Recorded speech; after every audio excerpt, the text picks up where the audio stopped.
បើ account Apple ID របស់យើងសង្ស័យថាមានគេចូលទៅប្រើប្រាស់ឬក៏ account Apple ID របស់យើងនឹងមានអ្នកប្រើប្រាស់ច្រើនរួមគ្នាហើយបងប្អូនចង់ធ្វើការផ្លាស់ប្ដូរនៅលេខកូដឬក៏ពាក្យសម្ងាត់នៅ account Apple ID យើងចេញខ្ញុំគិតថាអ្នកទាំងអស់គ្នាគួរតែធ្វើការផ្លាស់ប្ដូរទៅដោយសារតែយើងជៀសវាងនៅអ្នកផ្សេងដែលគាត់ចូលទៅប្រើប្រាស់ដែរ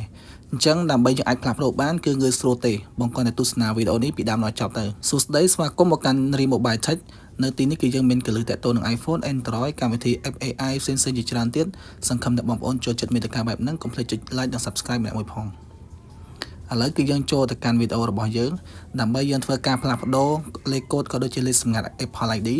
អ្នកទាំងអស់គ្នាក៏បើកទៅកាន់កម្មវិធី setting មកពេលដែលបានបើកទៅកាន់កម្មវិធី setting រួចយើងនឹងឃើញមានផ្ទាំងបែបនេះយើងចុចទៅលើផ្ទាំងបែបហ្នឹងហើយយើងនឹងមានឃើញឈ្មោះដែលគេដាក់ account Apple ID របស់យើងហ្នឹងចុចទៅលើឈ្មោះហ្នឹងមកពេលដែលយើងចុចទៅលើឈ្មោះចូលទៅកាន់ account Apple ID យើងរួចហើយយើងនឹងបានឃើញនៅមានពាក្យជាច្រើនដែលវាបានបង្ហាញឲ្យយើងឃើញអញ្ចឹងអ្វីដែលបងត្រូវធ្វើអ្វីដែលបងត្រូវចុចបន្ទាប់ទៀតនោះយើងនឹងឃើញមានពាក្យមួយដែលគេដាក់ថា sign in and security យើងចុចទៅលើពាក្យហ្នឹងមកពេលដែលបងបានចុចទៅលើពាក្យហ្នឹងរួចហើយបងនឹងឃើញមានផ្ទាំងនេះគឺវាមានបង្ហាញជាច្រើនអញ្ចឹងបងមិនចាំបាច់ខ្វល់ពាក្យអីផ្សេងទេបងគ្រាន់តែឃើញពាក្យមួយដែលគេដាក់ថា change password យើងចុចទៅលើពាក្យ change password ហ្នឹងមកពេលដែលបងចុចទៅលើពាក្យហ្នឹងហើយវានឹងឲ្យបងវាយបញ្ចូលនៅលេខកូដ passcode ដែលយើងចាក់សោលេខកូដទូរស័ព្ទរបស់យើងអញ្ចឹងណាយើងវាយបញ្ចូលឲ្យមកពេលដែលខ្ញុំវាយបញ្ចូលរួចវានឹងបញ្ជូនខ្ញុំមកដល់ត្រង់កន្លែងមួយនេះគឺជាកន្លែងដែលយើង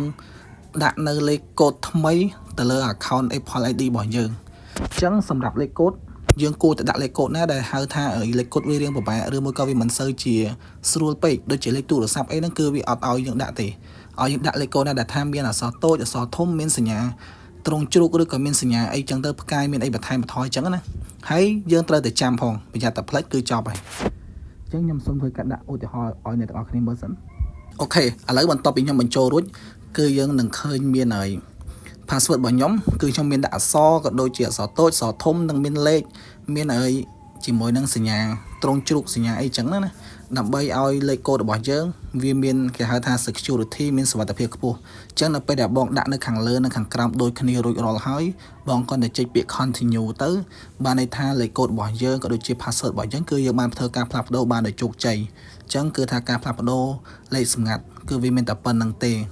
ហើយបើសិនជាអ្នកទាំងអស់គ្នាគិតថាវីដេអូនេះមានប្រយោជន៍កុំភ្លេចចុច like subscribe ម្នាក់មួយផងដើម្បីទទួលបានវីដេអូថ្មីៗល្អៗជាច្រើនពីខ្ញុំបន្តទៀតសូមអរគុណសម្រាប់ការទស្សនា